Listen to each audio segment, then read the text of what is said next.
Hey guys, good morning, नमस्कार, सुप्रभात। कैसे आप सब लोग? बहुत बहुत स्वागत आप सभी लोगों का आज की इतवार यानी संडे की सुबह में। बहुत बहुत स्वागत है। और आज हम सुबह सुबह से हमारी पढ़ाई को स्टार्ट कर रहे हैं। तो ये आज हम लोग करने वाले हैं सीए इंटरमीडिएट के कॉर्पोरेट एंड अदर लॉस का जो हमारा मॉक टेस्ट पेपर का सीरीज नंबर 1 है। ये 2 सीरीज आप लोगों की आ चुकी है, बहुत सारे लोग कर भी चुके होंगे। तो एमटीपी दिसंबर 21 के लिए जो रिलीज हुई थी अक्टूबर के अंदर ही, उसका सीरीज नंबर 1 हम लोग जो है आज यहाँ डिस्कस करने वाले हैं। और सबसे बढ़िया चीज ये है कि आज हम स्टूडेंट कॉपी के साथ में उसको डिस्कस करने वाले हैं। जी हाँ, यानी कि हमारी एक स्टूडेंट ने ये सॉल्व करके भेजा है और जब सॉल्व करके सेंड किया है तो आपको मैं यहीं पे दिखाने जा रहा हूं ताकि सब लोगों को पता लगे कि आप आंसर किस तरह से लिखने वाले हैं और किस तरीके से फिर मार्किंग जो है वो हमारी हो सकती है। वो सारी चीजें आज हम लोग यहाँ पे इस लेक्चर के अंदर डिस्कस करने वाले हैं। तो चलिए फटाफट से बात को शुरू कर देते हैं। और यहाँ पे आ जाता है हमारा पेपर। देखिए, सबसे पहले नंबर पे यहाँ पे दे रखे हैं कुछ एमसीक्यूज, बराबर, जैसे केस बेस्ड एमसीक्यूज और डिटेल एमसीक्यूज है हमारे पास। तो पहले एमसीक्यू पे बात कर लेते हैं। स्टूडेंट कॉपी में आप लोगों के साथ में शेयर करूंगा जब हम लोग डिटेल वाले क्वेश्चंस के ऊपर बात करना स्टार्ट करेंगे। ठीक है, डिस्क्रिप्टिव क्वेश्चंस पे जब बात करना स्टार्ट करेंगे तो स्टूडेंट कॉपी जो है वो आपके साथ में शेयर करूंगा और आपको दिखाऊंगा कि वे स्टूडेंट ने अपना आंसर जो है वो किस तरीके से यहाँ पे ड्राफ्ट किया है। चलिए, तो फटाफट से बच्चे लोगों बात को स्टार्ट कर देते हैं हम लोग। आइए, और यहां पर हमारे पास में है क्वेश्चन नंबर फर्स्ट, जो पहला पोर्शन आप लोग जानते हैं 30 मार्क्स का रहेगा आपका एमसीक्यू का। तो एमसीक्यू में यहां हमको एक केस स्टडी दे रखी है।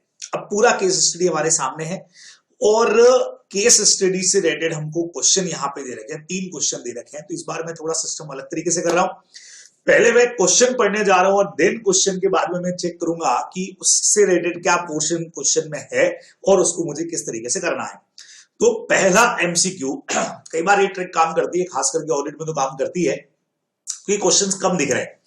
The tribunal passed an order dated 28/5/2021 latest by what date should the entry of mister Ram name to be made in the register of member.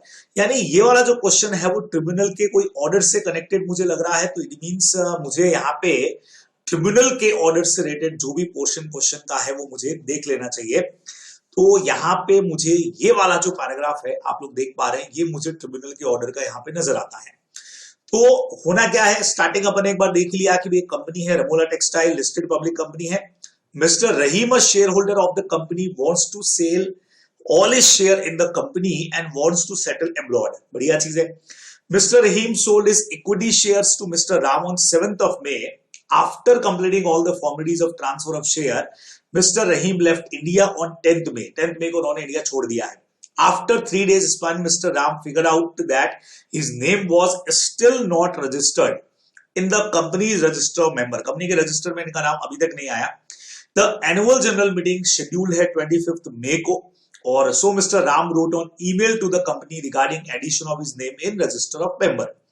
But finally जब कंपनी की तरफ से कोई रेस्पॉन्स नहीं मिला है, mister Ram approach the tribunal. वो tribunal के पास में गए और उन्होंने ट्रिब्यूनल को रिक्वेस्ट किया और ट्रिब्यूनल ने 20th May को ये ऑर्डर पास किया है कि उनका नाम लिखा जाए। अब rectification of companies name, rectification in the register of company, बहुत सीधा सीधा सा हमारा सेक्शन है। और उसके अकॉर्डिंग क्या होना चाहिए बच्चे लोगों, जब भी ट्रिब्यूनल ऑर्डर करे उसके 30 डेज के अंदर अंदर जो है ये नेम वहां पे आना चाहिए, बराबर, रेक्टिफाई करना पड़ेगा। तो 20 में अगर है तो 30th में हमारे पास में सीधा सीधा सा आंसर हो गया। डायरेक्ट क्वेश्चन मैंने कर लिया। मतलब जितना मुझे पूरा क्वेश्चन पढ़ने की जगह पे जहां जिस चीज की रिक्वायरमेंट थी वो मैंने जाकर क्वेश्चन में से देख ली। तो 30th में हमारा सी नंबर आंसर सीधा सा है।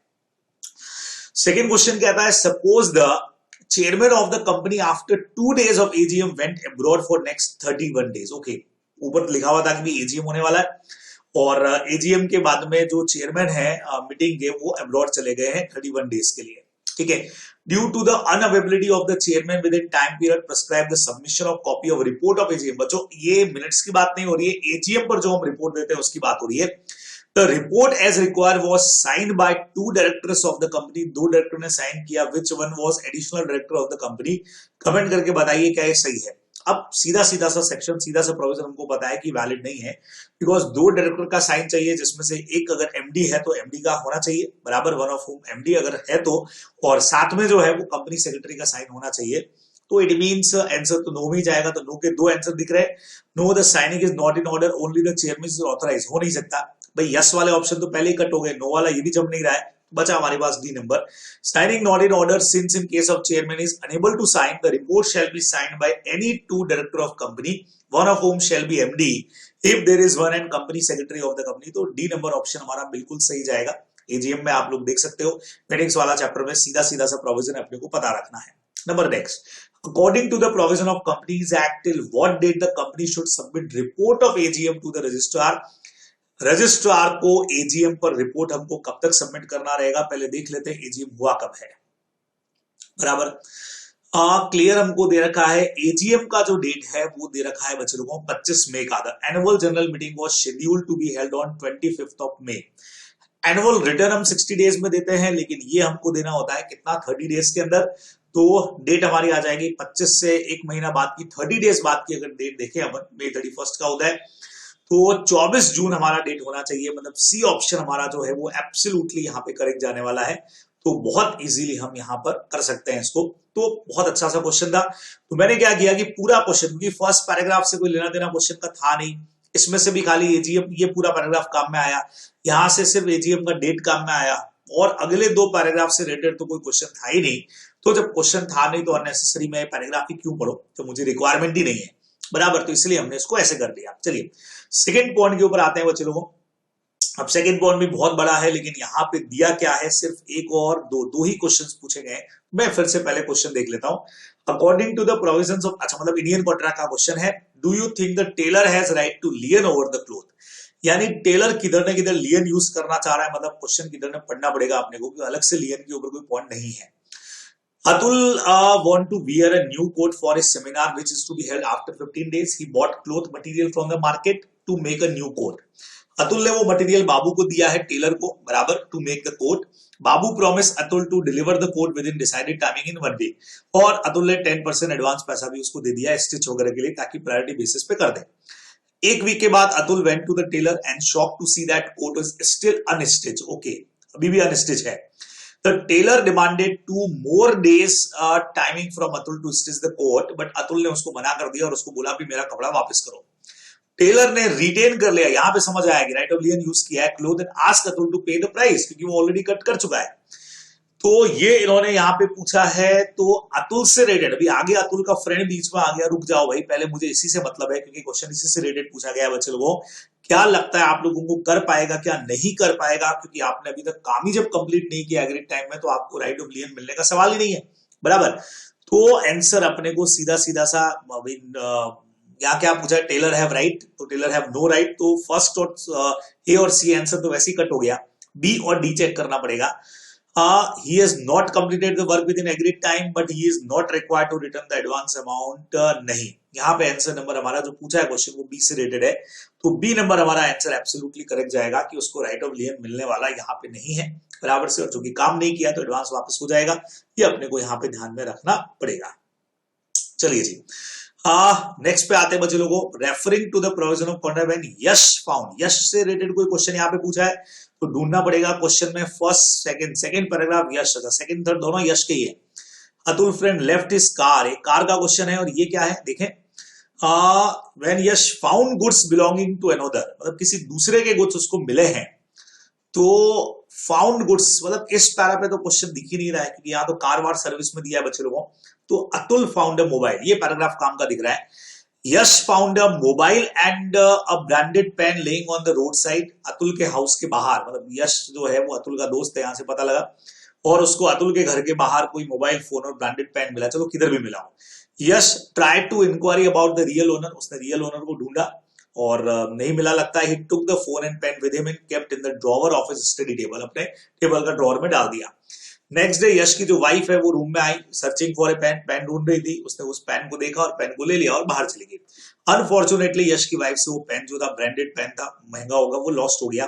2 दिन के बाद रियल ओनर वहां पे मिल जाता है, यश को अप्रोच करता है। यश हम्बली उसको फोन तो डिलीवर कर देता है, लेकिन माफी मांगता है कि सर पेन मैं आपको डिलीवर नहीं कर पाऊंगा, वाइफ ने खो दिया है। बराबर। क्वेश्चन क्या, referring to the provision of Indian Contract Act, Yash found goods belonging to another and takes him into custody। अब इसमें से आपको पूछा कि इनमें से बताओ करेक्ट क्या चीज होनी चाहिए। He becomes subjected to the same responsibility of bailey, merely possession of goods में bailey का नहीं प्रोविजन बनता है। No act is done by the owner for placing the goods in possession of yes, so he can't treat it as a bailey, इसलिए bailey नहीं माना जाएगा। And in the absence of any express or implied contract, absolve yes liabilities as a bailey जी नहीं। Finder of loss goods हमेशा से बेली की category के अंदर ही आया है। आप फाउंडर हैं तो आपकी रिस्पॉन्सिबिलिटी बेली की तरह थी कि आपको गुड्स को प्रॉपर लुक आफ्टर करना चाहिए था, अदरवाइज रिस्पॉन्सिबिलिटी आपको बियर करना पड़ेगा। तो सेकंड का ए नंबर आंसर जो है वो एब्सोल्युटली हमको करेक्ट दिखता है, ये हमारे आंसर में होना चाहिए। बराबर, ये केस बेस्ड क्वेश्चन हो गए बच्चों। थर्ड क्वेश्चन प्रोस्पेक्टस, जिसमें कंप्लीट पर्टिकुलर क्वांटम और प्राइस नहीं आता है। बच्चे को पता है सर रेड हेरिंग प्रोस्पेक्टस होता है, डी ऑप्शन करेक्ट कर दो। Minimum amount of subscription in public issue कितना दिन में आ जाना चाहिए, इशू करने से बच्चे लोगों को 30 डेज के अंदर आना चाहिए। A option is absolutely correct. बहुत easy questions. Next question fifth वाला आपसे पूछा है, during the half year ended September 2020 the board of directors of gold leaf limited has made an application to the tribunal for revision in the accounts को revise करना। लगातार दो question, ऊपर books of accounts open करना आ गया, इधर accounts आ गया, मतलब रेक्टिफाई और अकाउंट ओपन करना आ गया।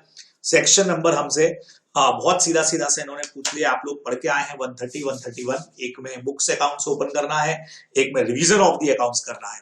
बराबर, तो यहां रिवीजन की बात हो रही है for the financial year ended on March 18।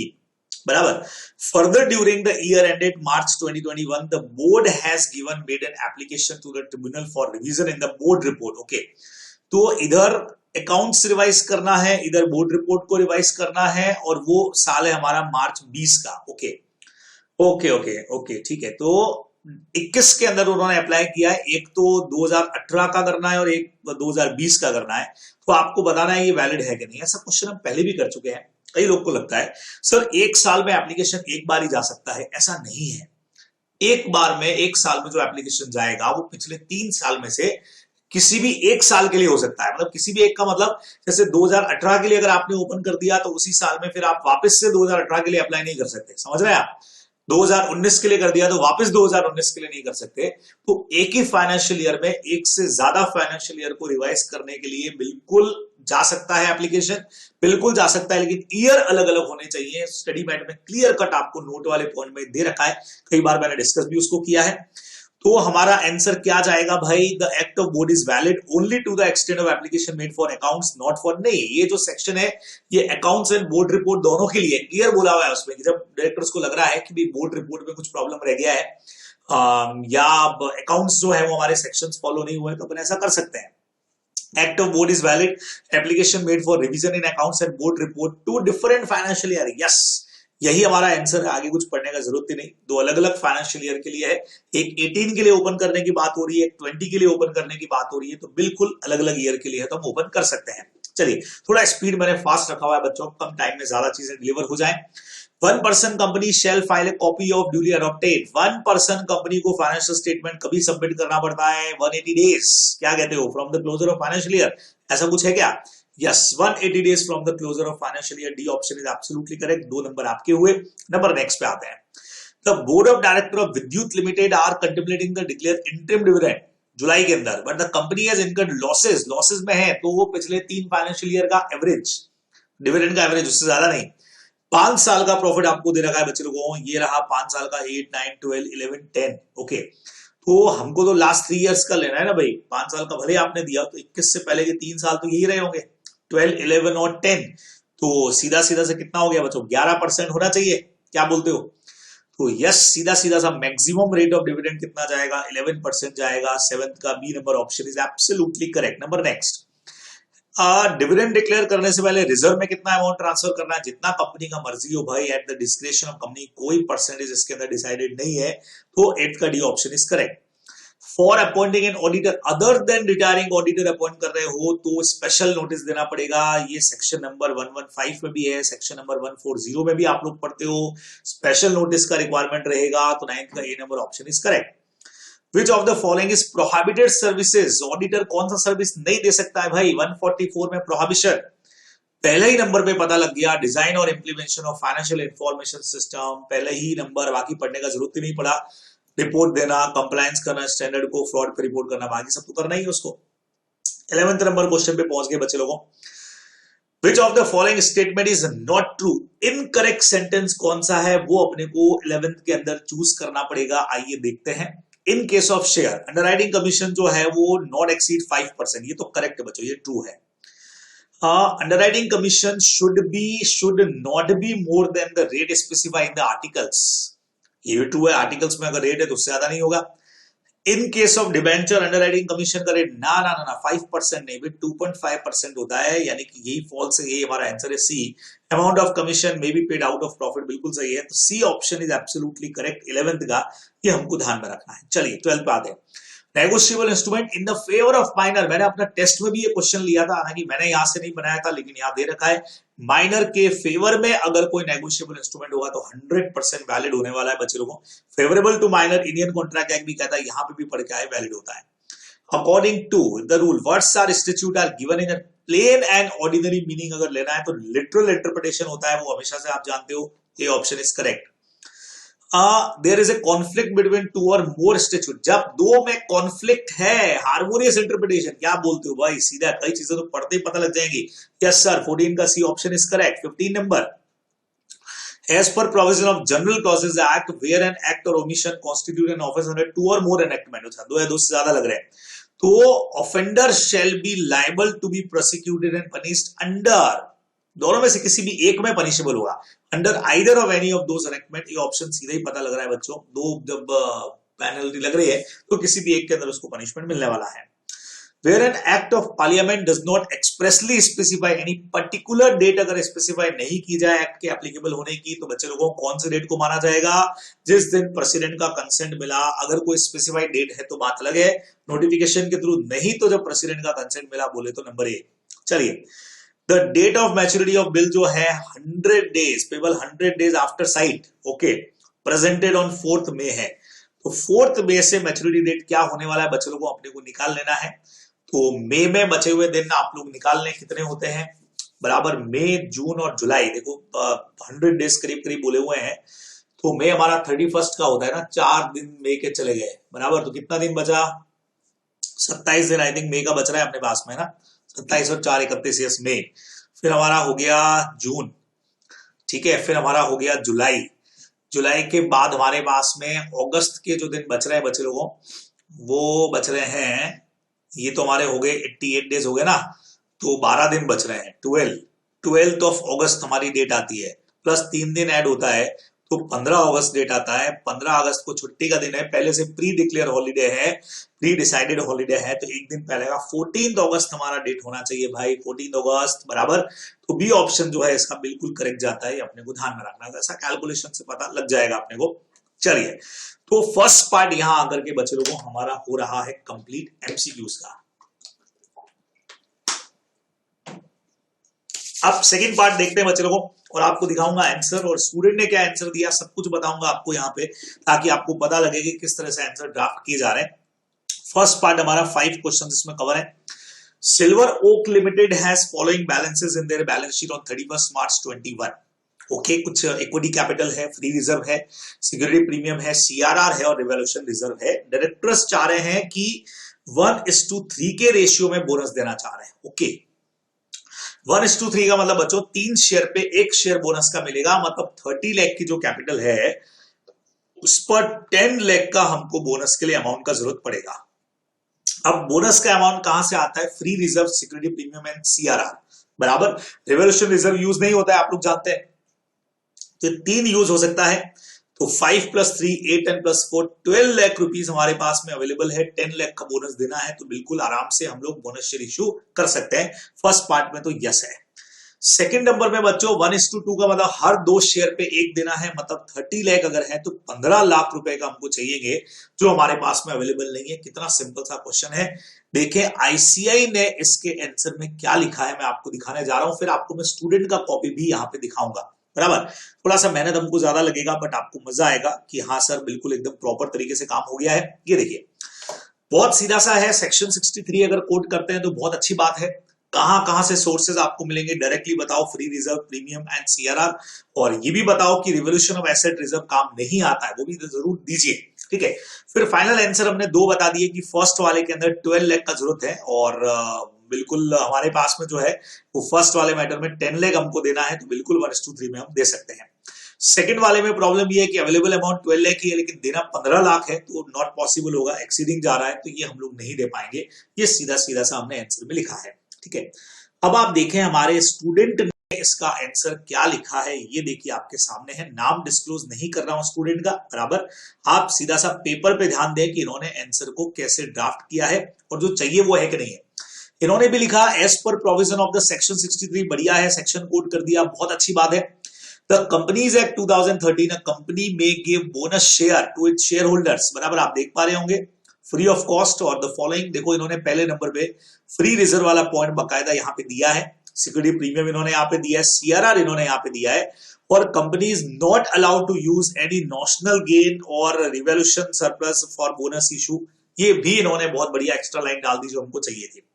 अब इन्होंने ये भी बता दिया कि अवेलेबल जो रहेगा वो 12 लाख का रहेगा, हाँ मतलब 12 लाख हमारे पास अवेलेबल है और फर्स्ट पे अपने को 10 लाख देना है, तो बिल्कुल फर्स्ट वाले में आप इश्यू कर सकते हैं, ये इन्होंने बता दिया। सेकंड पार्ट इसका यहाँ इन्होंने समझाया और सेकंड पार्ट भी पूरा बढ़िया समझाया कि 1:2 में आपको देना है और उसके हिसाब से करीबन 15 लाख होता है, ये देखो यहाँ इन्होंने दे दिया। और 12 लाख हमारे पास अवेलेबल है, तो ये इश्यू नहीं कर सकती है, नॉट वैलिड होगा। तो बहुत बेहतरीन तरीके से आंसर दिया है, 6 में से 6 वाला है, हालांकि हो सकता है फुल मार्क्स ना मिले, बराबर। तो 6 में से 5 तो अपने ही है, जैसा आईसीए को चाहिए वैसा आंसर इन्होंने यहाँ पे बहुत बढ़िया तरीके से ड्राफ्ट किया है। तो शाबाश भाई, स्टूडेंट जरूर इस वीडियो को जब देख रहा होगा तो मैं शाबाश कहना चाहूंगा। और आप सब लोगों के लिए भी देखो, इस तरह से आप प्रेजेंटेशन देते हैं तो बिल्कुल आपको मार्क्स जो है वो बढ़िया वाले मिलने वाले हैं, बराबर, कोई टेंशन नहीं है। मैं आपको साथ साथ सारी चीजें दिखाता जा रहा हूं। चलिए फिर आते हैं बच्चे लोगों, नेक्स्ट पार्ट पे पहुंच जाते हैं हम लोग। क्वेश्चन नंबर सेकंड पे थोड़ा सा मेहनत करना पड़ेगा, इधर उधर घूमने का अपने को, बट कर लेंगे अपन। ठीक है, second number question, the director of Lion limited propose dividend 12% on equity share for the financial year 1920, same was approved in annual general meeting भी हो गया है। मिस्टर ए के पास होल्डिंग स्टडी बैट का एग्जांपल है बच्चों, इनके पास में 1 लाख रुपए के शेयर है, फेस वैल्यू 10 के हिसाब से 1 लाख रुपीस के शेयर इनके पास है, और towards call money on share, okay, has not paid an amount of rupees 1 lakh, okay okay okay. A holding equity share, face value 10 lakh की है इनकी, not paid an amount of rupees 1 lakh towards call money, 1 lakh रुपए उन्होंने call का नहीं दिया है, okay. 10 lakh के शेयर इनके पास में है। Can the same be adjusted, के एडजस्ट हो सकते हैं, यस हो सकते हैं।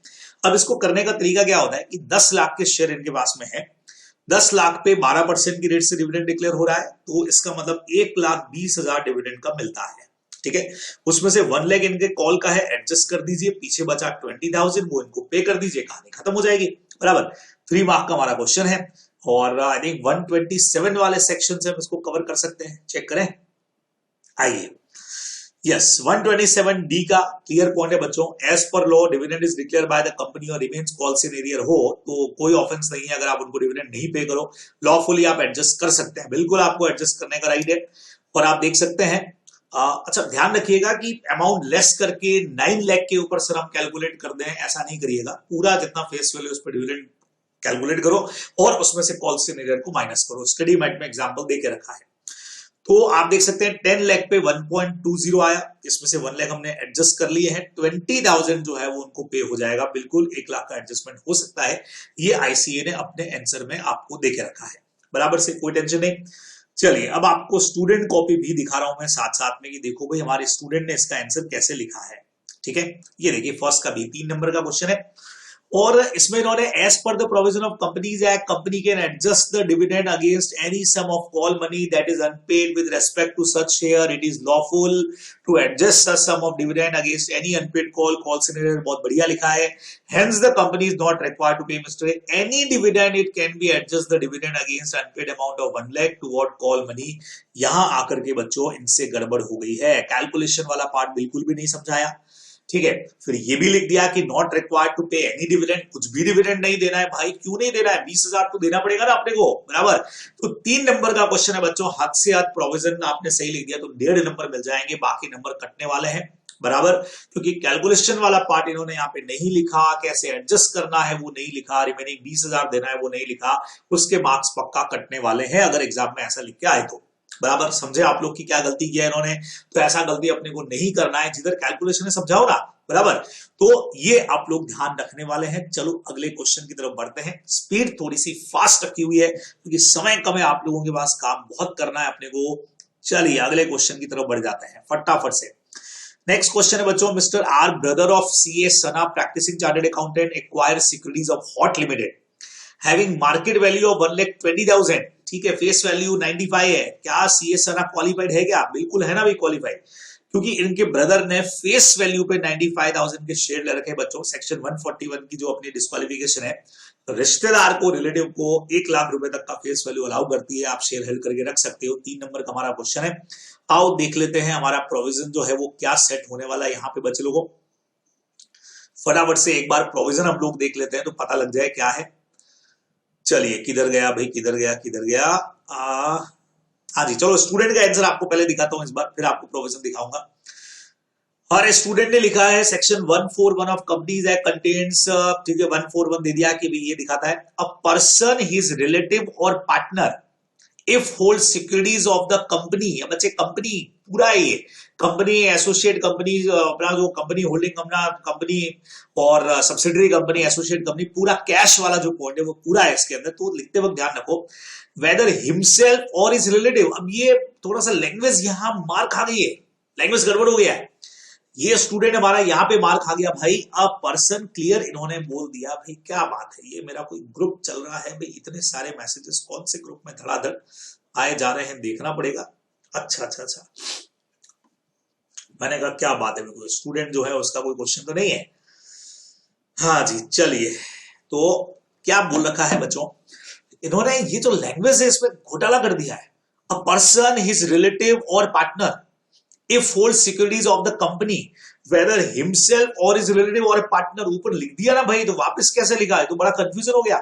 such a person is disqualified to become the auditor but the relative may hold securities up to an amount not exceeding ₹1 lakh। Final answer तुमने ठीक लिख दिया, फेस वैल्यू वाला भी ठीक लिख दिया, लेकिन प्रोविजन के अंदर गड़बड़ घोटाला हो गया, मजा नहीं आया प्रोविजन का। आपको मैं दिखाता हूं कि ये 3 नंबर का क्वेश्चन है और इसके लिए प्रोविजन होना क्या चाहिए था प्रॉपरली, वो आपको मैं शो करता हूं, देखिएगा। सीधा क्वेश्चन था 141 3D, पूरा नहीं याद रहे तो 141 लगा दिया। A person who his relative or partner is holding any security or interest in the company subsidiary holding or associate company or fellow subsidiary shall not be appointed as an auditor. ये सीधा सीधा paragraph लिखो ना भाई पहले, और फिर इसका प्रोविजन समझाओ कि ये रेस्ट्रिक्शन रिलेटिव पर नहीं लगता अगर उसने होल्ड करके रखा है face value not exceeding ₹1 lakh. ठीक है, हाँ रूल वूल नहीं दोगे तो हमको चलेगा, पर इस तरीके से प्रेजेंटेशन करो। एक ही पैराग्राफ में एक ही चीज को बार बार घुमा घुमा के लिख दिया तो मार्क्स उड़ेंगे भाई। कॉपी अगर वो समझ नहीं आएगा तुमने लिखा क्या है बराबर से, person himself is relative hold, इतना वापस से आपने वही लाइन पूरी की पूरी रिपीट मार दी, तो ऐसा नहीं करना है। बाकी फाइनल आंसर सही था, 95,000 तक परमिसिबल है, तो कोई टेंशन नहीं है। बहुत इजी क्वेश्चन, बहुत आराम से आप लोग इसमें नंबर लेके आ सकते हैं। बट बच्चे लोगों प्रेजेंटेशन इंपॉर्टेंट है, रोज कह रहा हूं, तुमको आता सब है, प्रेजेंटेशन गड़बड़ किया नंबर कटेंगे। चलो नंबर नेक्स्ट पे आते। नंबर नेक्स्ट क्या कहता है भाई, पूरा वीडियो देखोगे तो बहुत चीजें पता लगेंगी भाई। भाई advances Z loan of ₹10,000 on the guarantee of x, okay, x का गारंटी पे in the interest of 10%। Subsequently Z को कुछ फाइनेंशियल पोजीशन में प्रॉब्लम आया, बच्चों वाई ने पैसा दिया है जेड को, बराबर समझ रहे हो, और गारंटी एक्स का, तो Y advances Z loan of 10,000, ये हमारा क्रेडिटर हो गया, ये भाई साहब हमारे डेटर हो गए, ये भाई साहब श्योरिटी हो गए। बाद में Z having some financial problem, तो जेड को कुछ दिक्कत आई लोन लेने वाले को, तो देने वाले ने क्या किया कि रेट को, इंटरेस्ट रेट को कम करके 7% कर दिया, रीपेमेंट का टाइम भी बढ़ा दिया, लेकिन इस पर श्योरिटी का कंसेंट नहीं लिया। अब जेड इंसॉल्वेंट हो गया है, क्या वाई श्योरिटी पे केस कर सकता है क्या बच्चों? सेक्शन 133 लगाओ। अब तुमको पहले ही मैं क्लियर कर चुका हूं, फिर से क्लियर कर रहा हूं, बेनिफिशियल नॉन बेनिफिशियल वाला पॉइंट नहीं लगेगा। आईसीए से हमने क्वारी कर लिया है, उन्होंने डायरेक्ट पूछा है वेदर बेनिफिशियल फॉर श्योरिटी या नॉन बेनिफिशियल, वेरिएंस है तो वेरिएंस के बाद के लिए श्योरिटी रिस्पॉन्सिबल होने वाला नहीं है। कहानी खत्म करो 133 की। आओ आपको आंसर दिखा देते हैं। स्टडी मतलब जो हमारा आईसीआई है वो आंसर क्या लिखता है, आ जाओ। आईसीए बोलता है देखो सेम 133 के हिसाब से कोई भी वेरिएंस होता है terms of contract between debtor and writer without surety consent it would discharge the surety in respect of all transaction taking place subsequent to such variance. बराबर, सारी चीजें वेरिएंस के बाद के लिए फ्री। सेम क्वेश्चन का फाइनल आंसर बराबर से, और ये हमने क्लियर बोल दिया कि आपने सूट फाइल किया है विदाउट इस कंसेंट, आपने चेंजेस कर दिए हैं, इसीलिए वो बंदा उसके बाद से अपनी लाइब्रेरी के लिए फ्री हो जाएगा। उस मतलब वेरिएंस किया उसके बाद के लिए फ्री है। और खास लाइन लिख दी, देखो no matter whether variation is beneficial to the surety or does not utterly affect the position of surety. Clear बोल दिया, बेनिफिशियल हो नहीं हो कोई मतलब नहीं है, वेरिएंस हुआ मतलब फ्री हो जाएगा। ये 133 में अपने को ध्यान में रखना है। बराबर, अब चलते हैं हमारे स्टूडेंट का कॉपी की तरफ, जो मैं आपको लगातार दिखाता जा रहा हूं कि भाई सॉल्व करके जो मुझे भेजा है उसमें क्या है। बराबर, हाँ जी, ये देखो, as per provision of 133 of Indian contract, when there is made any variance in the terms of contract by the debtor and creditor without surety's consent or knowledge, in such a case surety stand discharged from its suretyship from the date of variance। बढ़िया लिखा है, और पूरा देखो question भी समझा दिया है, और फाइनल आंसर में ये लिख दिया है कि but can hold X liable for amount before the date of variation, उसके बाद के लिए रिस्पॉन्सिबल नहीं होगा। तो बढ़िया आंसर इन्होंने लिखा है। 4 में से 4 नंबर आ सकते हैं, 4 नहीं तो 3 साढ़े 3 नंबर तक तो पहुंचेंगे ही पहुंचेंगे, फुल में से फुल मार्क्स ना भी मिले मेरे हिसाब से तो मैंने दिए, ये अपने को ध्यान में रखना है। बराबर, अभी कॉपी मैंने एक आध स्टूडेंट ने मुझे बोला था तो मैंने कहा भाई कॉपी भेज दो, मैं चेक करके और आप सबके लिए एक वीडियो प्रिपेयर कर देता हूं ताकि सबको पता लग जाए, क्योंकि इतना कॉपी सारी चेक करने का टाइम तो मिलने वाला नहीं है। बराबर, चलो वापस चलते हैं बच्चे लोगों, नेक्स्ट क्वेश्चन की तरफ बढ़ेंगे। नेक्स्ट क्वेश्चन है ई नंबर क्वेश्चन, आप लोग देखें। अच्छा, ये क्वेश्चन पे जाना पड़ेगा, ये तो हम सॉल्यूशन पे आ गए। चलिए चलिए चलिए नेक्स्ट पे चलते हैं बच्चे लोगों। Rama execute a promissory note in the following form. Promissory note पे लिखा आई प्रॉमिस टू पे सम रुपीज 10,000 आफ्टर 3 मंथ्स, 3 महीना बाद 10,000 रुपए देना है। तो क्या ये प्रमोशनरी नोट वैलिड प्रमोशनरी नोट है क्या? आई प्रॉमिस टू पे, लेकिन किसको प्रॉमिस कर रहे हो भाई, उसका नाम वाम तो तुमने लिखा ही नहीं है, तो अनसर्टेन है।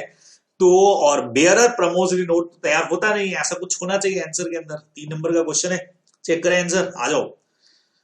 देखिए आंसर कहता है the promissory note and unconditional promise in writing. पहले थ्योरी समझा दो। In the above question the amount is certain but the date and name of payee is missing. ठीक है, thus making a bearer instrument. और reserve bank बोलता है प्रमोशनरी note जो है वो चाहे ऑर्डर पे हो चाहे कैसे भी बेयरर नहीं बनेगा भाई, चाहे डिमांड पे हो चाहे सर्टेन डेज के बाद हो, इसीलिए आरबीआई के हिसाब से वैलिड नहीं है, इलीगल हो जाएगा। ये अपने को ध्यान में रखना है। तो बच्चों आरबीआई गाइडलाइन इसमें लिखना जरूरी था, बेयरर वाली। ये मेरे ख्याल से स्टूडेंट ने नहीं लिखा होगा, मुझे इतना उम्मीद नहीं है कि इतना डीपली कोई जाकर के आंसर वो लिखने वाला। पक्की बात बोल रहा हूं तुमको, मुझे उम्मीद नहीं है, फिर भी मैं चेक कर लेता हूं। देखो इन्होंने as per provision of the negotiable instrument promissory note is unconditional undertaking, बिल्कुल बढ़िया लिख दिया। Undertaking matter to pay the certain sum of money to a person, और वैलिड प्रमोशनरी नोट साइन वाइन वाइन ये सब लिख दिया, सर्टेन सम होना चाहिए। In the given question all except one requirement, yes yes yes one requirement लिखा है, of a valid promissory note is missing.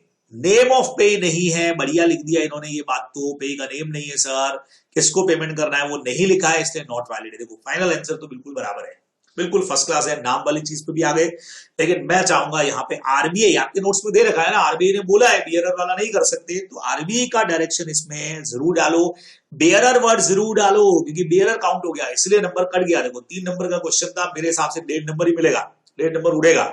क्यों उड़ेगा? क्योंकि जो मेन प्रोविजन है कॉपी चाकर देखेगा भाई बेयरर वर्ड आया नहीं, आरबीआई का गाइडलाइन वर्ड आया नहीं, तो वो नंबर कट जाएंगे। तो ये थोड़ा सा आप लोग ध्यान रखने वाले हैं। चलिए, तो फर्स्ट क्वेश्चन इधर आकर के हमारा हो गया है एब्सोल्युटली कंप्लीट। चलो नेक्स्ट क्वेश्चन के ऊपर बढ़ जाएं बच्चे लोगों, आ जाओ। सब कुछ आपको बताता जा रहा हूं फटाफट, एकदम फटाफट फटाफट। देख लो इतना सारा पेपर है, लेकिन बहुत फास्ट मैंने कर दिया है ताकि जल्दी आप लोग कर सकें मेरे साथ इसको। सेकंड का ये part, Best limited has decided to conduct AGM. 28 सितंबर को मीटिंग बुलाने का है, बढ़िया। They have send the notice of the meeting on 9 September. अरे 9 को ही भेजा भाई, दिन कम पड़ रहे हैं, लेकिन उसके लिए 90% का कंसेंट इन लोगों ने ले लिया है। गलत लिया भाई, एजीएम के लिए 95% का कंसेंट लगेगा। आपको कमेंट करके बोला है, बताओ सही किया कि नहीं किया बच्चे लोगों, पढ़ के आए हो क्या? 101 नहीं है ना सेक्शन 2, क्या कहता है? 95% का कंसेंट लगेगा भाई, रिटर्न या इलेक्ट्रॉनिक मीडियम से 95% एजीएम के लिए। 101 वाला सेक्शन आपके सामने है, कैसे लिखना है देखो, वैसे तो मीटिंग को बुलाने के लिए एटलीस्ट 21 क्लियर डेज का जरूरत पड़ता है before the meeting, should be given to all members, legal heir, disease partner, insolvent. यहां आप समझो ये पैराग्राफ इन्होंने देके ये बताया कि वो लोग कौन है जिनको नोटिस मिलता है। तो चलो इतना नहीं भी लिखा तो 21 क्लियर डेज तो लिख ही दोगे, एटलीस्ट 21 क्लियर डेज। फिर ये समझाओ कि शॉर्ट टर्म नोटिस अगर एजीएम का है तो पॉसिबल है, लेकिन उसके लिए अपने को not less than 95% of the member consent चाहिएगा, जिनको वोट देने का राइट है। 95% का वोटिंग लगेगा शॉर्ट टर्म नोटिस के लिए, क्लियर बोला हुआ है, चाहे राइटिंग में चाहे इलेक्ट्रॉनिक मोड से, है ना। और यहाँ 90% का आपने लिया, सो नॉट वैलिडली कॉल्ड, ये अपने को आंसर। और ऐसा पैराग्राफ में आंसर दिया करो भाई, आपको रोज मैं कहता हूं कि आंसर को घुसाओ मत एक ही पैराग्राफ में, है ना, उसको बिल्कुल प्रॉपर तरीके से अलग अलग पैराग्राफ्स में लिखो तो मजा आएगा। इधर अगर देखें भाई किधर गया, हाँ ये सेकंड का ये नंबर इन्होंने लिखा, as per provision of section 101 companies act clear 21 days notice वाली लाइन इन्होंने लिख दी। फिर इन्होंने लिख दिया, ये गड़बड़ होगी थोड़ी सी, प्रोविजन लिखते वक्त इसने लिख दिया in a company having share capital 95% का कंसेंट चाहिए, शेयर कैपिटल नहीं हो तो 95% का वोटिंग राइट चाहिए। ये अदर देन एजीएम के पॉइंट थे, 95% आ तो गया आपका, लेकिन ये अदर देन एजीएम का पॉइंट था भाई। Share capital not share capital वाला पॉइंट एजीएम के लिए है ही नहीं, अदर देन एजीएम के लिए था। मेजोरिटी नंबर है 95% ऑफ कैपिटल, और कैपिटल नहीं हो तो 95% ऑफ वोटिंग राइट। तो इधर प्रोविजन में थोड़ा सा घपला हो गया है, फाइनल आंसर तो मिलना ही था, क्योंकि 95 चाहिए, 90 का मिला तो फाइनल आंसर इनका मिल गया। लेकिन प्रोविजन में घपला घोटाला सब कुछ हो गया, नंबर कट जाएंगे प्रोविजन में घोटाले के। तो लिखते वक्त में ध्यान रखो कि प्रोविजन क्या है, असली नंबर प्रोविजन के ही है, जाएंगे नंबर। अगर प्रोविजन हमारा प्रॉपर नहीं हुआ तो थोड़ा सा केयरफुली पेपर को करेंगे, प्रोविजन ढंग से लिखने वाले हैं आप, ठीक है। चले आगे नेक्स्ट क्वेश्चन पे आ जाएं। भाई इस वक्त तक मैं मान के चल रहा हूं आपने रिवीजन सब धड़ाधड़ लगा लिया होगा, तो मैं फास्ट भी बता रहा हूं तो आपको रिकॉल होता जाएगा कि किधर पे कौन सा सेक्शन लगने वाला है। चलो नेक्स्ट पे आते हैं। बी का 1 कहता है the auditor of company other than government company, इसने रिजाइन कर दिया 31 दिसंबर को, रेजिग्नेशन दे दिया भाई। 139(8) भी लगेगा इसके ऊपर, और 140 तो लग ही रहा है बराबर। फाइल द फाइनेंशियल ईयर 31 मार्च को खत्म हो रहा है, 30 दिन में बीओडीज को अपॉइंट करने का रहेगा, क्या कहते हो, और 3 मंथ्स के अंदर अपने को जनरल मीटिंग में अप्रूवल लेना पड़ेगा। ये है ना प्रोविजन अपना, फटाफट मतलब पढ़ते ही तुम्हारे दिमाग में प्रोविजन आना चाहिए कि यस सर ये प्रोविजन लगेगा।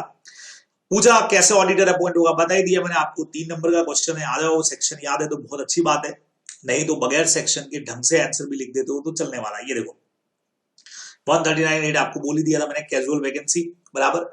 तो कैजुअल वैकेंसी अगर हो जाए तो बहुत प्रॉपर तरीके से मैटर है कि बोर्ड उसको फिल करेगा 30 डेज के अंदर बराबर से, और चूंकि रेजिग्नेशन की वजह से है तो उसके बाद आपको जनरल मीटिंग 3 मंथ्स के अंदर बुला करके, बोर्ड के रिकमेंडेशन से 3 मंथ्स में बुला करके उस पर अप्रूवल लेना पड़ेगा, और ये बंदा अगली एजीएम तक अपॉइंटेड रहेगा। सीधा प्रोविजन आपसे पूछा था कि भी प्रोविजन बताओ, हमने प्रोविजन यहाँ पे बता दिया है, ठीक है।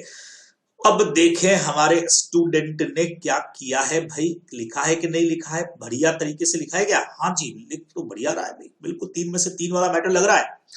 ये देखो as per provisions of section 139, अंदर का याद नहीं रहा 8 कोई बात नहीं, चलो, of the companies act where any casual vacancy occur on account of removal or resignation of auditor other than a government company, the board may fill such casual vacancy within 30 days, 30 दिन में भरेगा।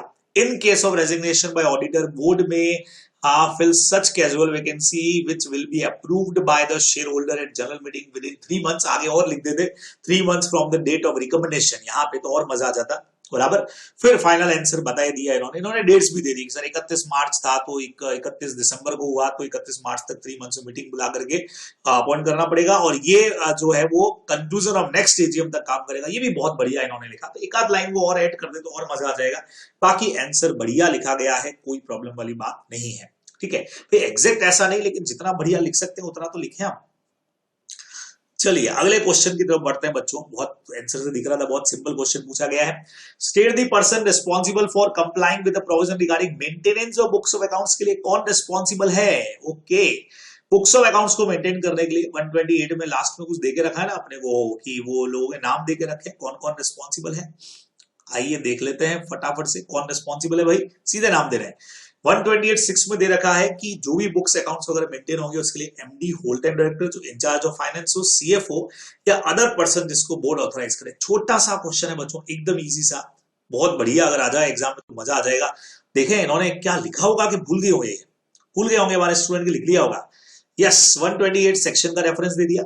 दे are responsible to maintain, देखो MD आ गया पहले number पे। Whole time director ही लिखते हैं काफी लोग, लेकिन इन्होंने who is in charge of finance भी लिखा, बहुत बढ़िया, शाबाश।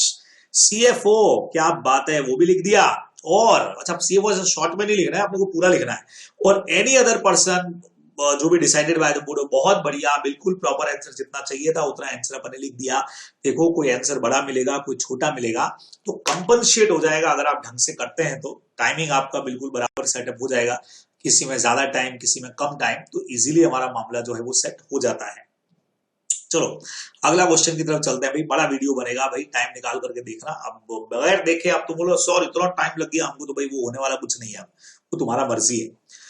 Mr. D was in urgent need of money, 5 lakh का अर्जेंट नीड है। He asked Mr. K for money. Mr. K lent the money on the surety A, B and N। ये तो मैंने अभी टेस्ट में भी दिया था, तीन लोग का इसके अंदर गारंटी आया भाई। टेस्ट मतलब अभी जो हमारा May 22 वालों का टेस्ट हुआ था ना, उसमें क्वेश्चन दिया था मैंने। डी को पैसे का जरूरत है, उसने के को बोला, के ने बोला श्योरिटीज लेकर के आओ, 3 लोग का श्योरिटी है, ए बी और एन ने प्रॉमिस किया है, 5 लाख है तो कुछ नहीं है तो इक्वली डिस्ट्रीब्यूट होगा, ठीक है। इन डिफॉल्ट ऑफ ये डी मेक्स अ डिफॉल्ट, अच्छा बढ़िया, without any contract, A B और एन के बीच में आपस में कोई कॉन्ट्रैक्ट नहीं है, समझ रहे हैं, आपस में कोई कॉन्ट्रैक्ट नहीं है, लेकिन तीनों का गारंटी आ चुका है। और जब डी डिफॉल्ट करेगा तो ये पे करेंगे, डी ने एक्चुअल में डिफॉल्ट कर दिया है, लेकिन बी ने पेमेंट करने से मना कर दिया। बी कह रहा है मैं तो लायबल हूं ही नहीं इस अमाउंट के लिए, तो क्या बी को माफ कर सकते हैं या नहीं कर सकते बच्चों? It is a matter of co-sureties, they are responsible to pay jointly and severally, बराबर। वेदर तीनों के बीच में आपस में कोई कॉन्ट्रैक्ट हो चाहे नहीं हो, एक दूसरे को जानते हो चाहे नहीं जानते हो, और कुछ भी नहीं दे रखा है, तो they are equally, they are responsible to pay equally, ये अपने को ध्यान में रखना है, बराबर। आंसर आपको पहले दिखा देते हैं, आइए। कोश्योरिटी section 146, equality of burden on the basis of co-suretyship, this is contained in 146. When 2 or more person are co-sureties for the same debt or duty either jointly or severally, and whether under the same or different contracts, whether with or without the knowledge of each other, चाहे एक दूसरे को जानते हो चाहे नहीं जानते हो, co-sureties in the absence of any contract to the contrary are liable as between themselves to pay the equal share for the whole debt, या कोई भी जो अनपेड वाला पार्ट रहा उसके लिए ये लोग रहेंगे इक्वली रिस्पॉन्सिबल। तो अगर डी ने डिफॉल्ट किया है तो तीनों ही रिस्पॉन्सिबल है, ए बी और एन, तो एन अपनी लाइबिलिटी से बिल्कुल भी डिस्चार्ज होने वाला नहीं है, ये आंसर में ध्यान में रखना था। आइए देखें कि कहां से क्या इन्होंने लिखा है, इतना लिख पाए कि नहीं लिख पाए भाई हमारे ये student. As per provision of Indian contract, when 2 or more person guarantee some debt or loan, they become co-sureties. Such co-sureties are jointly and severally liable for the debt in case of default by principal debtor. Such co-sureties are liable to contribute equally in the absence of any contrary contract towards the debt, whether or not any contract between them. बहुत बढ़िया लिखा है। देखो देखो, ये नहीं है कि एग्जैक्ट आपने जो था वो लिखा, वो कई बार नहीं भी लिख पाएंगे आप, लेकिन जो एक्चुअल चीजें हमको चाहिए वो इन्होंने लिख दी, जो सब बातें हमको चाहिए थे वो लिख दी। अच्छा आंसर लिखा है। In the given case A B and R co-sureties to the loan from D, question समझा दिया है, ठीक है। Hence B cannot escape from the liability, तीनों का रिस्पॉन्सिबिलिटी बनेगा, तो बी यहाँ पे लाइबिलिटी से फ्री होने वाला नहीं है, बाद में बी रिकवर भी कर लेगा। 3 नंबर का क्वेश्चन है, लगभग 4 नंबर का क्वेश्चन है। मैंने 2.5 नंबर इसलिए दिया क्योंकि लॉ के हिसाब से लैंग्वेज थोड़ा सा हालांकि बढ़िया मुझे तो लगता है, हो सकता है कॉपी चाहे अगर कुछ इंस्टीट्यूट के लैंग्वेज के हिसाब से नंबर इधर उधर करे तो बात अलग है, अदरवाइज 4 में से 3 नंबर तक भी, 2.5 मैंने दिया, थोड़ा सा और कट किया, लेकिन 3 नंबर तक आराम से इसमें मिलने चाहिए, ठीक है। बढ़िया आंसर जो है वो उन्होंने लिखा है, अच्छा आंसर है। चलिए आगे बढ़ते हैं बच्चे लोगों को। नेक्स्ट क्वेश्चन की तरफ अगर मैं बढ़ जाऊं तो अगला क्वेश्चन मुझे क्या कहता है अभी देखें। अगला क्वेश्चन कहता है what are the essential characteristics of negotiable instrument. NIA का क्वालिटीज बताओ। एनआईए के अंदर तो बहुत क्वालिटीज है भाई, जितनी है उतनी सारी आप लिख सकते हैं। अगर आपने चैप्टर पढ़ा है तो आपको सारी क्वालिटीज याद भी आ जाएंगी कि सर राइटिंग में होना चाहिए, किसी भी बिल्स ऑफ एक्सचेंज वगैरह में से किसी का भी मिक्स करके लिखो ना, रिटर्न में साइन होना चाहिए। वैसे कितने मार्क्स का क्वेश्चन है उतनी ही क्वालिटीज पे नंबर मिलने वाले हैं। फ्रीली ट्रांसफरेबल है, holders title free from defects होना चाहिए, कितनी भी बार आगे एनरोस हो सकता है, और अनकंडीशनल प्रॉमिस टू पे होता है या प्रॉमिस टू पे होता है या ऑर्डर टू पे होता है, पता ही है ना अपने को, नेगोशिएबल का पूछा है ओवरऑल। और इसमें लोग सर्टेन होने चाहिए, शुड बी डिलीवर पूरा होना चाहिए, खाली ड्रॉ करने से काम नहीं चलेगा। तो 7-8 क्वालिटीज इन्होंने यहाँ पे लिखी हुई हैं और बहुत इजी है, नॉट सो टफ। और स्टूडेंट क्या लिखता है इसका आंसर चेक करें। देखें, ये रहा 3 नंबर का क्वेश्चन था। इन्होंने भी लिखा कि इंस्ट्रूमेंट साइन और डेटेड होना चाहिए, रिटर्न वाली चीज गायब कर दी, रिटर्न साइन एंड डेटेड सही रहता। स्पेसिफाइड सम ऑफ मनी बढ़िया चीज है, क्लियर और अनएम्बिगियस होना चाहिए, कंफ्यूजन में नहीं होना चाहिए। Transfer by delivery and endorsement होता है, ये भी सही लिख दिया। Holder in due course good title, काफी चीजें लिख दी है। बेसिक चीजें थोड़ी सी और लिख दिया आप। 3 नंबर का क्वेश्चन है तो आई थिंक 3 क्वालिटी से वैसे तो काम हो जाता है, पर फिर भी आपको 4-5 क्वालिटी जरूर वहां पे लिख के आनी चाहिए। तो नॉर्मल सा क्वेश्चन था, ये तो अच्छा लिखा गया है, कोई दिक्कत वाली बात नहीं है, ज्यादा दिक्कत नहीं है। चलिए नेक्स्ट वाले क्वेश्चन अगर लेकर के आऊं आपको मैं, सीधा सीधा सा थर्ड क्वेश्चन पे पहुंच गए बच्चों, थर्ड फोर्थ एंड फिफ्थ। ठीक है, ये देखो फोर्थ में भी अभी हमारे पास 4 क्वेश्चन रहेंगे, फिफ्थ में भी 4 क्वेश्चन रहेंगे, मामला थोड़ा सा बड़ा है। What is meant by abridged prospectus? अरे ये क्वेश्चन तो हट गया भाई, मैं सबको बताना चाह रहा हूं, यहाँ पे एकदम क्लियर कर देना चाहता हूं भाई। आईसीआई को हमने मैसेज डाला था, ये बराबर मैंने आपके ग्रुप में भी शेयर कर दिया है, और आईसीआई ने क्लियर बोल दिया है कि आपको ये चीज इधर से देखने का जरूरत जो है वो नहीं है, बराबर। इस क्वेश्चन को आप स्किप कर दीजिए, एब्रिज्ड प्रोस्पेक्टस कोर्स से बाहर है तो क्वेश्चन को स्किप करिए। ये क्लियर कट आईसीआई का रिप्लाई मैंने आप लोगों के ग्रुप्स में भी, जो हमारे व्हाट्सएप ग्रुप है उधर भी मैंने डाल दिया है, और मैं मेरे टेलीग्राम चैनल पे भी डाल दूंगा, तो आप वहां से देख लेना। आईसीआई का आंसर है, ये क्वेश्चन नहीं करने का है। चलिए बी पार्ट पे आता है। Mister Yash is a partner in charge of PQR firm, the firm is appointed. अभी एक स्टूडेंट ने डाउट पूछा था मुझे इसी क्वेश्चन के ऊपर, ये तो पढ़ा हुआ है हमारा टॉपिक। यश पार्टनर है पीक्यूआर फर्म का, firm is appointed as an auditor of firm of A. Okay, तो पीक्यूआर एक फर्म है और मिस्टर यश जो है वो उसके कौन है? पार्टनर है। फर्म जो है वो अपॉइंटेड होती है, firm is appointed as an auditor firm of A K and company limited. Okay, A K and company है जिसमें ये फर्म जो है वो ऑडिटर है। यस जो है वो पीक्यूआर से रिटायर होते हैं आफ्टर सम टाइम, बराबर से। अच्छा, लिस्टेड कंपनी ध्यान रखिएगा, और ज्वाइन कर लेते हैं गुप्ता एंड गुप्ता को as a partner on 20th में। जनरल मीटिंग के अंदर 15/6 को जनरल मीटिंग हो रही है बच्चों, 20/5 को इन्होंने ज्वाइन किया है, 15/6 को उस कंपनी का मीटिंग हो रहा है, और अब पीक्यूआर की जगह पे गुप्ता एंड गुप्ता जो है वो नेक्स्ट ऑडिटर की तरह से आ रही है। तो क्या आपको लगता है क्या कि गुप्ता एंड गुप्ता जो है वो आ पाएगी?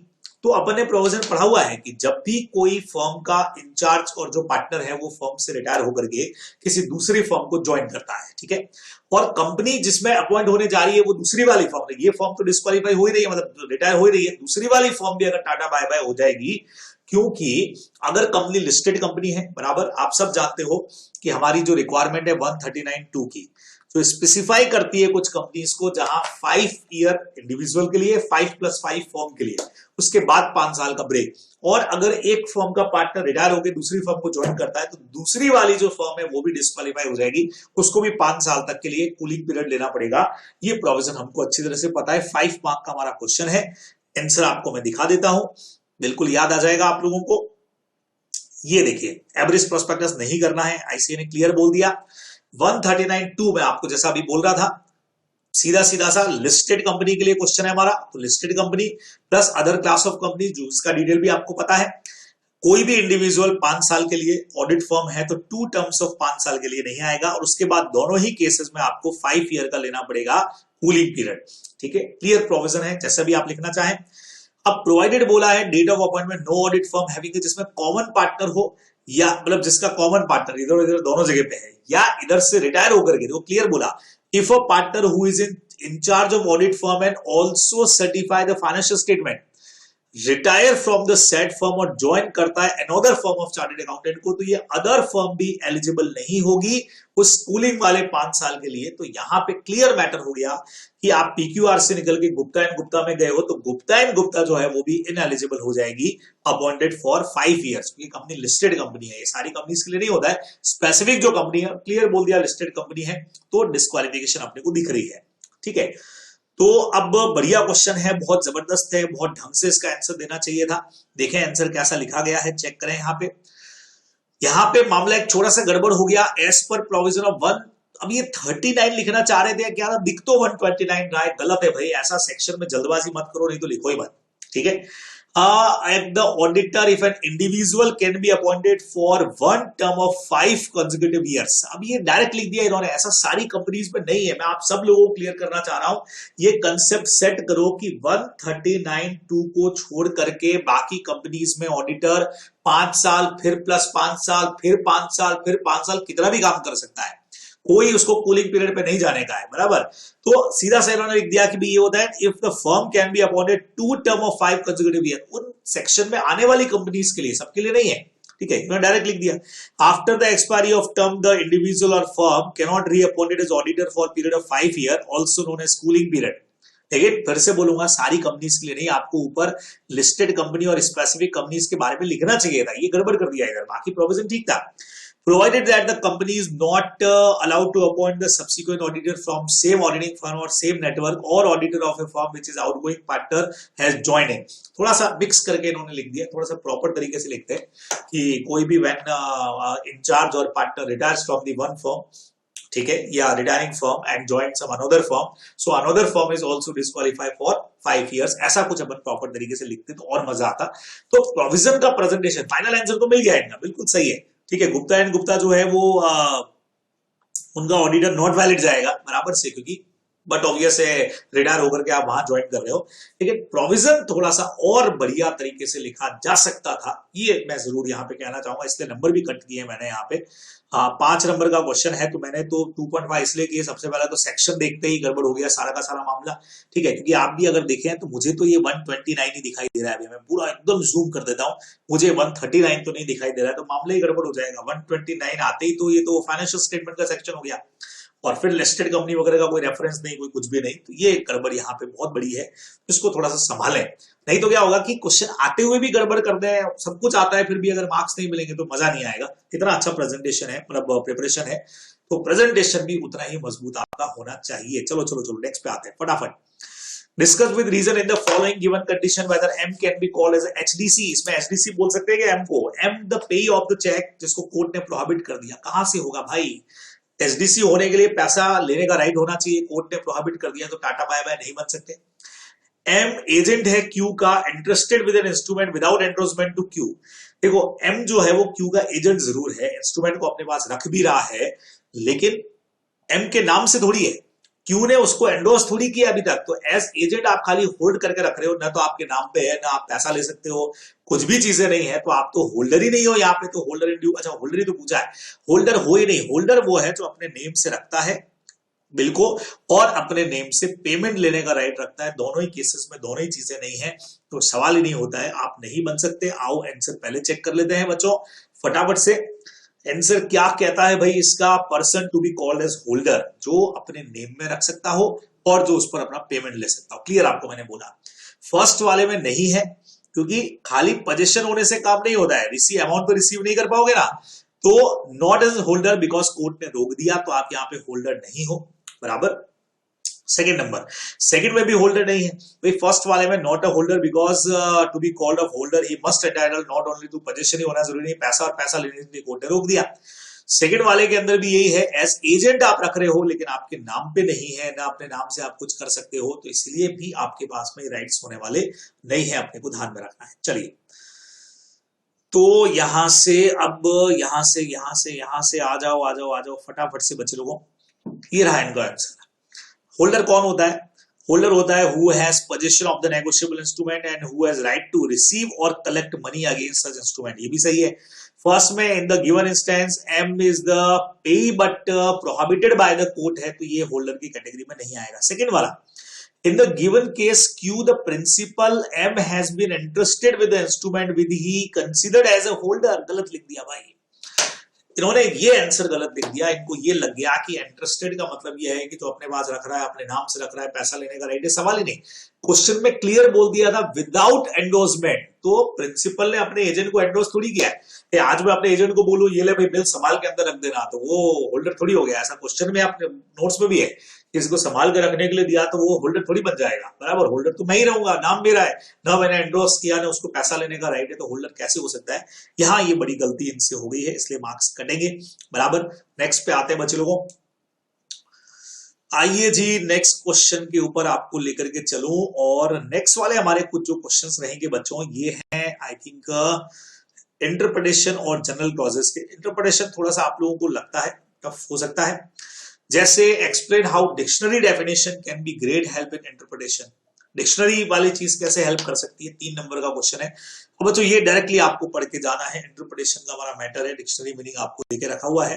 तो ये देखो अभी इस पे मैं ज्यादा डिस्कस नहीं कर रहा हूं क्योंकि डायरेक्टली आपको याद करने का पॉइंट है, तो ये इतना मैटर इन्होंने यहाँ पे दे रखा है।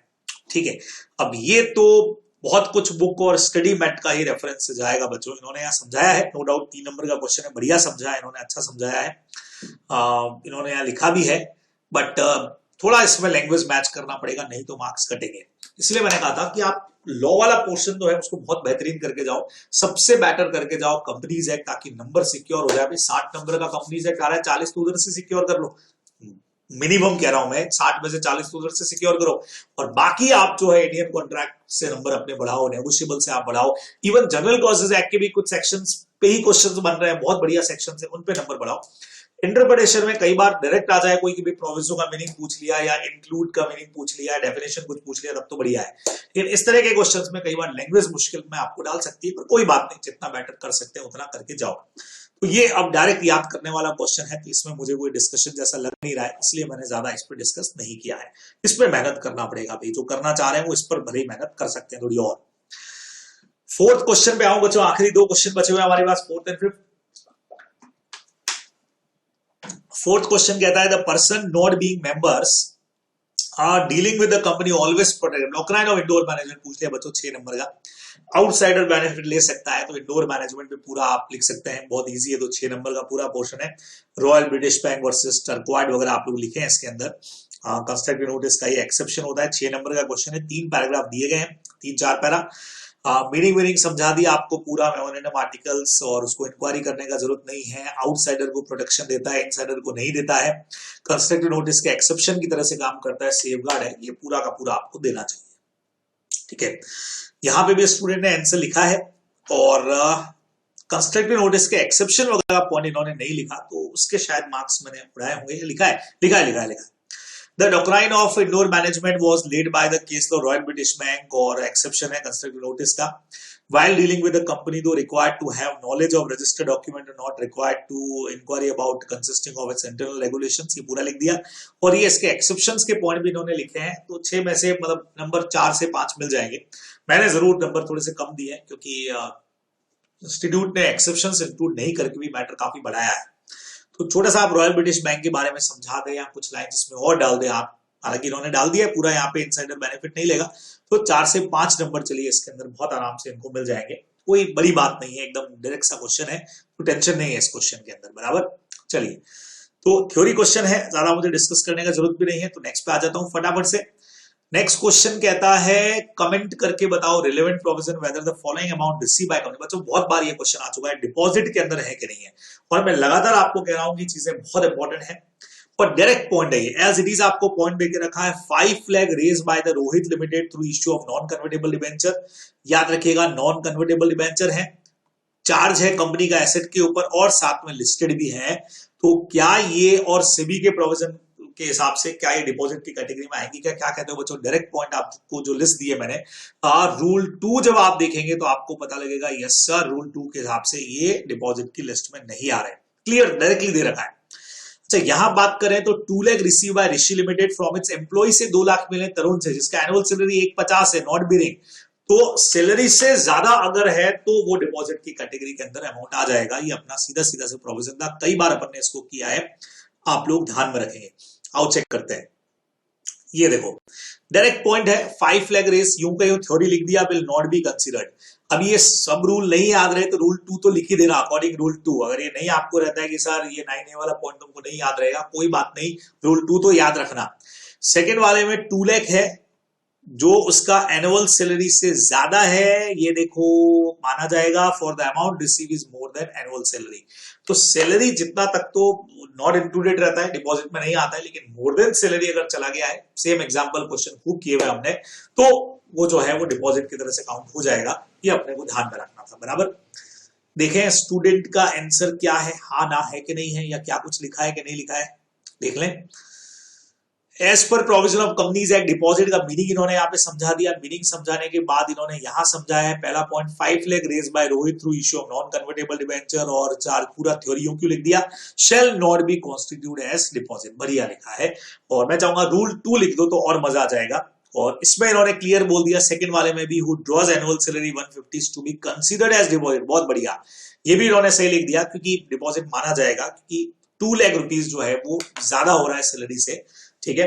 Any sum receive by employ over and above its annual salary जो है वो डिपॉजिट की तरह से काउंट होगा, तो 1,50,000 से ज्यादा है तो काउंट होना है, बढ़िया आंसर लिख दिया है। बस रूल 2 का रेफरेंस इसमें आप दे दोगे तो और मजा आ जाएगा, कॉपी चेकर को भी, मुझे भी, आपको भी जब अच्छे नंबर मिलेंगे बराबर से ध्यान रखेंगे। चलिए नेक्स्ट क्वेश्चन पे आते हैं।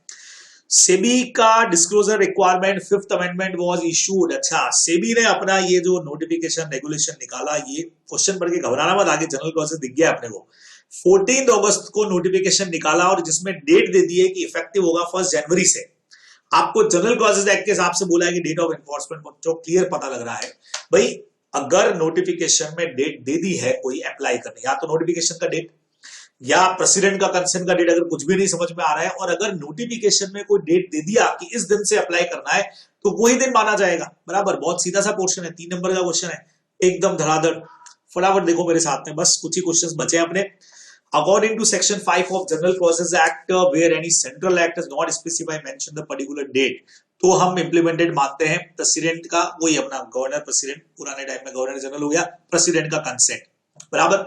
अब इस क्वेश्चन के अंदर तो अपने को क्लियर दे रखा है ना 1 जनवरी का डेट, तो यही माना जाएगा, तो यही कम इनटू एनफोर्समेंट माना जाएगा rather than the date of notification. Notification का डेट भले कुछ और रहा होगा, बराबर, लेकिन जब एनफोर्समेंट का डेट वहां पे दे दिया तो वही वैलिड डेट मानी जाएगी, ये अपने को ध्यान में रखना है। सेक्शन नंबर 5 का हमारा ये पोर्शन था। कुछ सेक्शंस बहुत इंपॉर्टेंट है। अब इन्होंने आंसर लिखा है, पहली गलती बच्चे लोगों, जो मैं लगातार कह रहा हूं, सेक्शन 9 इसका है ही नहीं, सेक्शन 9 तो अपना फ्रॉम और टू वाला है, बराबर, तो मत लिखो ये।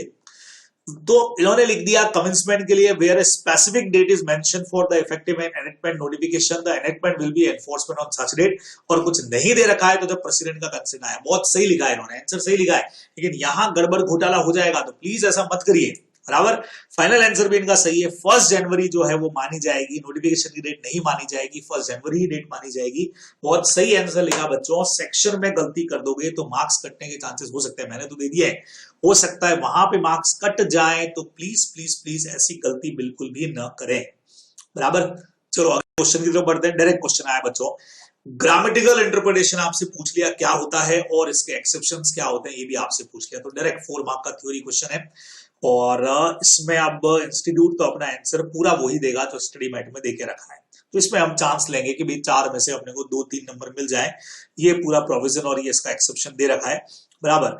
और हालांकि इसके आंसर्स मैंने जब भी देखे स्टूडेंट्स के, मुझे नहीं लगा कि प्रॉपर आंसर्स कभी भी रहे। ये देखो इन्होंने समझाया जरूर है, ये ग्रामेटिकल लिटरल इंटरप्रिटेशन समझाया है और थोड़ा सा थ्योरी भी उसका दिया है, पर उतना प्रॉपर तरीके से नहीं है। तो अब इसमें मार्क्स जो है वो थोड़ा सा, या तो आप और इसको तैयार करें, जिनके पास अभी टाइम अभी निकाल करके कर सकते हो, अदरवाइज ठीक है कि 4 नंबर का क्वेश्चन है तो आपको 2 नंबर के आसपास जो है वो यहाँ पे अलॉट हो जाएंगे, लेकिन प्रॉपर और लिखेंगे तभी इसमें नंबर मिलेंगे। इंटरप्रिटेशन वाले मामले में तो ये आप अच्छी तरह से जानते हैं, थोड़ा बुकिश लैंग्वेज अपने को ज्यादा लिखना पड़ता है, ठीक है। नेक्स्ट क्वेश्चन बच्चों, बहुत इजी क्वेश्चन, मैं ऑलरेडी ले चुका हूं अपने टेस्ट के अंदर। New private company registered under companies act, paid up capital 70 lakh रुपए है, बहुत ज्यादा चांसेस है इसके आने के क्योंकि नया चेंज हो चुका है।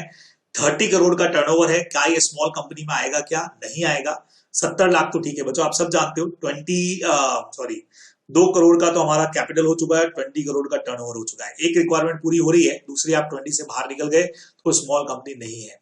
सेकेंड वाला पार्ट में करवा चुका हूं, ये क्वेश्चन आपको बिल्कुल है, क्योंकि आपका टर्नओवर भी अगर 15 लाख हो चुका है, कैपिटल आपकी सेम 70 लाख की है, तो दोनों रिक्वायरमेंट आपकी पूरी हो गई, आप इसके अंदर चले गए तो स्मॉल कंपनी में आ जाओगे। 5 नंबर का क्वेश्चन है और इसका आंसर मैं आपसे ऑलरेडी डिस्कस कर चुका हूं सॉल्यूशन के टाइम पे। अभी जो अपन टेस्ट लिए थे उसमें पूरा दीजिए, यहां तक पूरा। अभी टेस्ट में आपको सेम क्वेश्चन मैंने दिया था, पूरा समझाइए बच्चे लोगों, मतलब ये तो दीजिए, है ना, बराबर से, ये तो अपने को देना ही देना है। अच्छा, paid up capital does not exceed 50 lakh, ये क्या हो गया, इन्होंने वो पुराना दे दिया है क्या, ये चेंज हो गया बच्चे लोगों, ये अपना चेंज हो चुका है, पुराना क्वेश्चन इन्होंने दे दिया होगा। अब इन्होंने अपना जो मैटर है वो चेंज हो गया है, ध्यान रखेंगे आप लोग। ठीक है, ये देखो इन्होंने बोल दिया आगे 2 करोड़ हो चुका है, 20 करोड़ हो चुका है। पुराना प्रोविजन लिख के फिर इन्होंने अमेंडमेंट लिखा है, ऐसा अपने को नहीं करना है, अपने को डायरेक्ट यहाँ पे 2 करोड़ और 20 करोड़ कर देना है बराबर। और फर्स्ट वाले के अंदर बिल्कुल अवेल नहीं कर सकते आप, क्योंकि आपका टर्नओवर बाहर जा रहा है 30 करोड़ का। सेकेंड वाले में दोनों रिक्वायरमेंट पूरी हो रही है, तो आप कर सकते हो बहुत बढ़िया तरीके से। टेस्ट में भी मैंने दिया था, तो आप कर सकते हैं इसको। आंसर इसका जरूर इन्होंने काफी बढ़िया लिखा हुआ है, ऐसे मैं मानता हूं। बिल्कुल ये देखो पूरा आ गया, 2 करोड़ आ गया, 20 करोड़ आ गया, तीनों रिक्वायरमेंट आ गई जिन पर एप्लीकेबल नहीं होता है। और फिर हमने तीनों समझा दिया, बढ़िया पोर्शन लिखा है इन्होंने। फर्स्ट वाले में आप अवेल नहीं करेंगे, सेकेंड वाले में प्रोविजन आपका बिल्कुल सेटअप है, तो आप बिल्कुल प्रोविजन जब पूरा कर पा रहे हैं तो आप ये अवेल कर लेंगे। ये अपने को ध्यान में रखना चाहिए था बराबर। ठीक है, तो बहुत आराम से कर लिया इन्होंने, कोई टेंशन वाली बात इसके अंदर नहीं थी, बहुत इजीली कर लेंगे। तो यहाँ पूरे मार्क्स जो है वो मिल रहे हैं। चलिए, एकदम सही सही लिखा है, तो कोई दिक्कत वाली बात ही नहीं है, मैंने टेस्ट में दे ही दिया था ये तो। अब अगले क्वेश्चन की तरफ बढ़ते हैं बच्चों, 3 क्वेश्चन आखिरी। What who all can not be appointed as a trustee of depositors. Okay, आपको ट्रस्टी वाला पॉइंट डालना पड़ेगा। डिपॉजिटर ट्रस्टी क्लियर दे रखा है रूल्स के अंदर कि कौन जो है वो नहीं जो है डिबेंचर ट्रस्टी अपॉइंट हो सकता है, ये आपको बताने को बोला है हमने। 5 नंबर का आपको हमने क्वेश्चन दिया है यहाँ पे एमटीपी ने। तो इसके आंसर में एक लिस्ट थी बच्चे लोगों, अब वो लिस्ट अच्छा याद रखिएगा, यहाँ डिबेंचर ट्रस्टी से पॉइंट मैच करते हैं लेकिन थोड़े अलग है।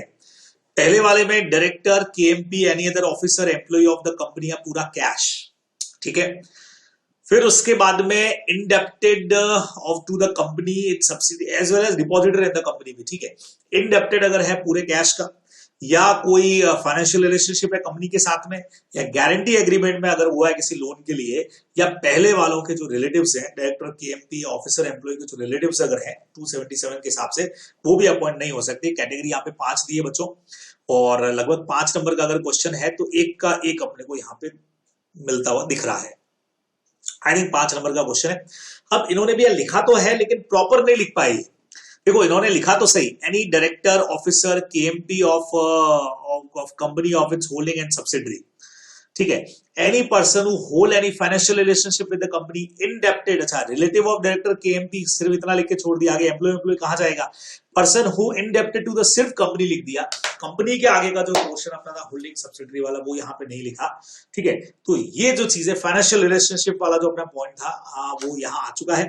लेकिन प्रॉपर तरीके से जो पॉइंट होने चाहिए थे, जो आपको मैंने भी पॉइंट दिखा है, देखो यहां से अगर आप देखोगे तो director, KMP, officer, employ of its holding subsidiary, साथ में एसोसिएट भी था जो इन्होंने नहीं लिखा।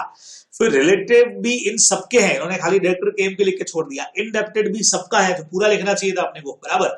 सेम उसी तरह से गारंटी एग्रीमेंट वाला पॉइंट लिखना चाहिए था, जो नहीं आया। तो अगर ये पॉइंट मिसिंग, 5 नंबर का क्वेश्चन है, हर एक का एक एक नंबर है बच्चों, जितना कम लिखोगे उतने नंबर अपने कटने वाले हैं, ये आप लोग यहाँ पे ध्यान में रखने वाले हैं। ठीक है, चलिए आखिरी 2 क्वेश्चन डायरेक्ट पूछ लिया। On the basis of reward, बताइए रिवॉर्ड के बेसिस पे बेलमेंट की 2 ही कैटेगरी है ना, ग्रेचुइटस और नॉन ग्रेचुइटस, अपने को समझाना है। बहुत सीधा सा, रिवॉर्ड के बेस पे 2 तरह की होती है, एक ग्रेचुइटस, एक नॉन ग्रेचुइटस। आओ बस आखिरी 2 क्वेश्चन कर लेते हैं फटाफट से। ये देखिए यहाँ पे आ गया, ऑन द बेसिस ऑफ ग्रेचुइटस बता दो, फ्री ऑफ कॉस्ट होता है बराबर, फ्री ऑफ चार्ज होता है। ठीक है, और एक्सक्लूसिव बेनिफिट्स आइदर फॉर, दोनों में से किसी के बेनिफिट के लिए हो सकता है, लेकिन यहाँ पे ये फ्री ऑफ चार्ज होता है, इसमें पैसा नहीं लिया जाता। नॉन ग्रेचुइटस नॉट फ्री होता है, दोनों पार्टीज बेनिफिट इसके अंदर लेंगी, पैसा होगा, both the parties get some benefit, ये अपने को ध्यान में रखना। ये 2 बातें आपको इसमें समझानी थी। ठीक है, तो क्या लगता है स्टूडेंट ये बात को समझा पाए होंगे क्या? आइए देखें। एज पर प्रोविजन, ये तो कंपनीज एक्ट वाला क्वेश्चन हमारा हो गया। किधर गया भाई ये वाला क्वेश्चन? ये रहा बच्चों, बिल्कुल on the basis of reward, दोनों समझा है। ग्रेचुइटस भी made benefit with the bailor and bailee without any consideration, free of cost. Non gratuitous के लिए भी बेनिफिट के लिए, लेकिन यहाँ पे क्या होता है, ये अमाउंट देना पड़ेगा, चार्जेबल होता है। तो बिल्कुल इन्होंने दोनों पॉइंट बढ़िया तरीके से समझाए हैं, तो फुल में से फुल मार्क्स मिलने के चांसेस यहाँ पे बनने वाले हैं। चलो आखिरी क्वेश्चन, आखिरी एकदम लास्ट वाला। खूब बड़ा वीडियो हो गया, लगता है 1 घंटे से ऊपर गया होगा। Explain the meaning of calculation of duty to be taken on pro rata basis पे, कैसे कैलकुलेशन होता है, एग्जाम्पल के साथ आपको समझाने को बोला है। तो बच्चों डायरेक्ट क्वेश्चन है, डायरेक्ट क्वेश्चन है, सेक्शन नंबर 12 देख लीजिएगा, जनरल प्रोसेस एक्ट का डायरेक्ट थ्योरी है। एग्जाम्पल भी इन्होंने दे दिया, सेवरल डेटर्स आर लायबल जो होते हैं ना जॉइंटली एंड सेवरली, तो जो भी प्रपोर्शन रहेगा उसमें आप रिस्पॉन्सिबल रहोगे पे करने के लिए। पूरा थियोरिटिकल मैटर है, डायरेक्टली सेक्शन 12 है तो आपको लिखना है यहाँ पे, ठीक है। और इन्होंने कैसे आंसर लिखा है, लिख पाए होंगे कि नहीं लिख पाए होंगे, चेक करें। किधर गया भाई, ये क्वेश्चन किया है कि नहीं किया है? किया है, फिफ्थ का ये क्वेश्चन मेरे ख्याल से नहीं किया है इसने, नहीं किया है। तो आप इस क्वेश्चन को करके जाएं, और आपके नोट्स में, स्टडी मैट में, सब जगह पे दे रखा है कि प्रो रेटा बेस का मतलब क्या होता है। जहां प्रपोर्शनेट बात हम लोग कर लेते हैं, प्रो रेटा का मतलब आप लोग जानते हैं, जहां चीजें प्रपोर्शन के अंदर होती है। ये बाकी क्वेश्चन इन्होंने जो किए थे उसके आंसर्स यहाँ पे लिखे हुए हैं बराबर से। फिफ्थ का इन्होंने लिख दिया पेंडिंग है, ये देखो फिफ्थ का डी जो है वो आई थिंक तैयारी नहीं हुई होगी, ये वाले चैप्टर की तो अभी नहीं किया है। तो आपको नोट्स में, थ्योरी में, सब जगह पे दे रखा है कि प्रो रेटा के अंदर हम लोग क्या करते हैं। यहाँ मीनिंग भी दे दिया, डिस्क्राइब अ प्रपोर्शनेट एलोकेशन जब चीजों का करते हैं वेट के हिसाब से, मेजरमेंट या वैल्यू ऑफ गुड्स के हिसाब से, जब हम प्रपोर्शनेटली चीजों को बांटते हैं तो उसको प्रो रेटा एनैक्टमेंट हम लोग बोलते हैं बराबर की, अपने को ध्यान में रखना होता है। तो डायरेक्टली आप थ्योरी लिखे, when several debtors are liable for the whole डेब्ट, तो ईच जो लायबल है अपने शेयर या प्रपोर्शन के लिए, अपने को पता ही है ना जितना आपका प्रपोर्शन है, इतने सारे क्वेश्चन अपन ने इस पे कर रखे हैं, ये आपको ध्यान रखना है। तो ये सारा का सारा पार्ट यहाँ पे आकर के खत्म हो गया है। स्टूडेंट कॉपी मैंने आपको यहाँ पे साथ में दिखा दिया है कि क्या कुछ यहाँ पे होने वाला है बच्चे लोगों, ये आप लोग यहाँ पे पूरी तरह से ध्यान रखने वाले हैं। तो उम्मीद करता हूं कि जरूर आपके लिए बेनिफिशियल रहा होगा। बेनिफिशियल रहा है तो बढ़िया, ऐसे वो लाइक वाला बटन दबाते ही हो आप, उसको दबाइएगा और जरूर देख लीजिएगा, वेदर फास्ट फॉरवर्ड करके भी देखें, लेकिन देखिएगा। जल्दी आपके साथ फिर मिलूंगा मॉक टेस्ट 2 लेकर के, जल्दी से मुलाकात होगी। ओके बच्चे लोगों, पढ़ते रहिए, बाय बाय, टेक केयर।